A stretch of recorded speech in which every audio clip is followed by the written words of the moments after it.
Sho Genge, welcome back to my YouTube channel. If you're new here, my name is Kuhuletsinyanzumba, and this is Uncomfortable Growth. To my returning subscribers to the Genge, I hope that you're well. To those that are passing by, hopefully you like what you see and you join the Genge as I am on the road to 25,000. I know that my set is different today. Hopefully sometime next week I will release the video as to what I'm doing in the space. However, I thought it was imperative that I devote Sunday's video to what is currently happening in Africa. I think that we all have a responsibility to spread awareness, and we need to use our respective platforms to notify and educate subscribers, followers, people who may or may not know what is happening. And I know that often, you know, raising awareness and awareness videos and awareness posts are met with backlash. People are often like, when is that going to do? How's that going to solve the problem?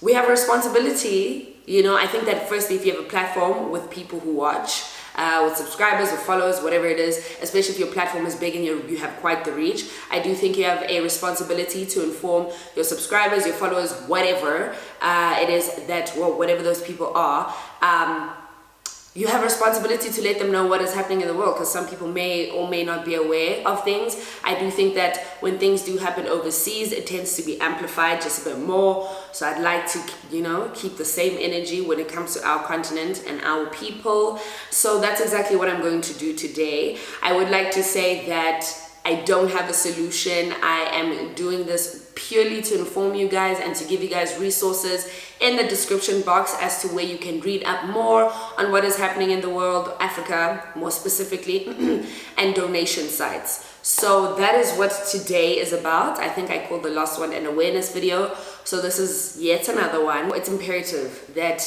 now more than ever that we come together and we support our brothers and sisters as they have supported us in the past, you know, as they continue to support us as South Africans. I would just like to show my solidarity to those in these countries, the respective countries that I'm going to speak of today, that I am aware of what you guys are going through, that my prayers are with you, that I support you, and I'm just going to try to do the best that I can to obviously support in whatever manner that may be. So I will start by saying that again, in this video, I'm not going to be saying, I'm going to give you guys just very brief overviews as to what's happening in these respective countries.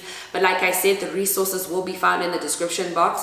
So please feel free to go read. Please feel free to go donate and just spread the word. There's also just a trend, you know, like when something does come up, the hashtag will be around, and then naturally, you know, it's in human nature, we'll slowly forget about these things. But I do want to plead with everyone, or plea with everyone rather, that we only let go of a hashtag when there's a reason to let go of it, you know, meaning when there's change. I do think that social media is a very powerful tool, and that we need to use that to our advantage and apply as much pressure as we can and tag as many people as we can. Like, accountability needs to be taken. People are responsible for other people's lives.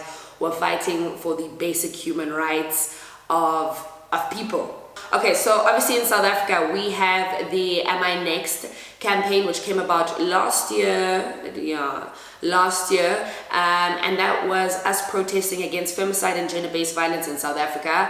This is something that has not yet improved. If anything, our president and the government has just shown that there's a lack of interest when it comes to women and gender-based violence and sexual assault and all of that. So that is a problem that South Africa is still facing to this day. In Namibia, there's an ongoing Shut It All Down protest against femicide and sexual and gender-based violence. The youth are demanding immediate political action and have pledged to keep protesting until substantial action is taken place to address femicide, rape, and sexual abuse in the country. I was listening to a podcast the other day, and someone said that it's crazy that as women we've now come to accept that the world we live in is against us, and that we're used to living in fear, and we should not accept that. So as someone who lives as a woman who lives in South Africa and who understands how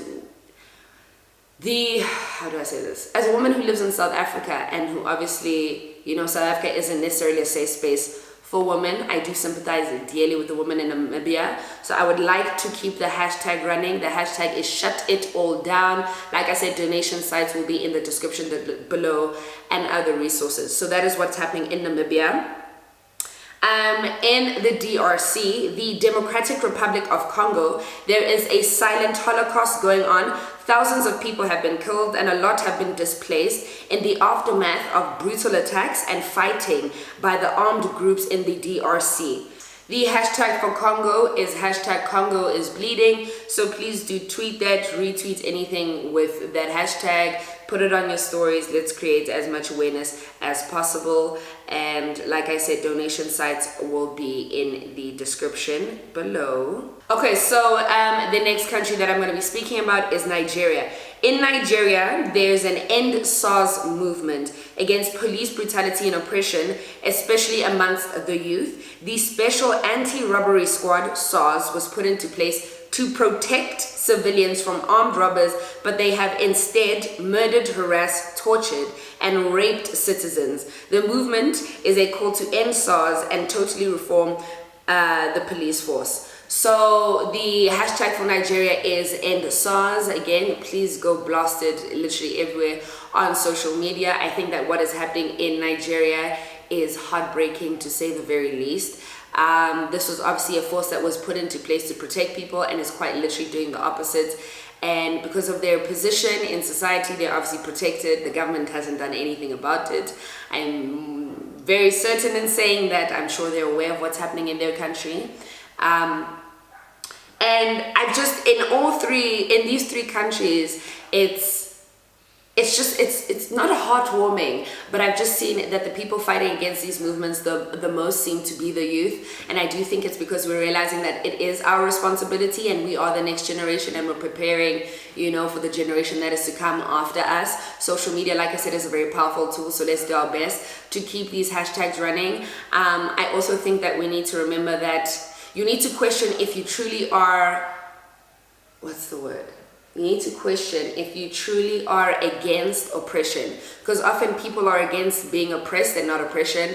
So by that I mean that people are against oppression when it is towards them, but when it's towards other people, they don't necessarily have a say, don't really care. I think that not having a political view in this day and age is weak, to say the least. I think that not being active with what is happening is selfish. I think that people who are of the notion of not wanting to share information, not put it on their stories or whatever it may be, it's selfish. And I think that if you cannot empathize with what is happening to other African people, then there is clearly something wrong, because nothing should have to be in close relation to you to provoke something out of you or for you to want to do something. So today I'm focusing on those three. It is Namibia, the DRC, and Nigeria. It is Shut It All Down, Congo is Bleeding, and End SARS, the one in South Africa's I Am Next. But I will dedicate a video to that movement. Like I said, I don't know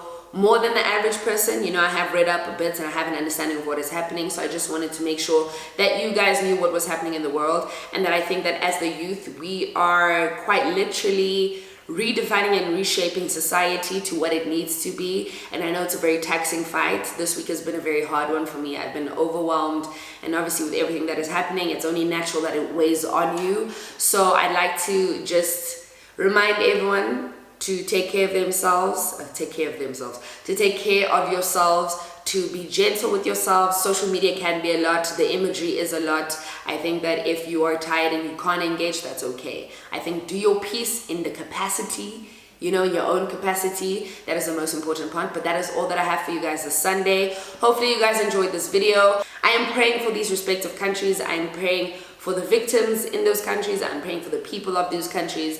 I just like for all of us to keep them in mind in our prayers and keep the hashtag running. We should only let go of the hashtag once we are given a reason to let go of it. So yeah, I'd like to wish you all a beautiful Sunday. Sho Genge.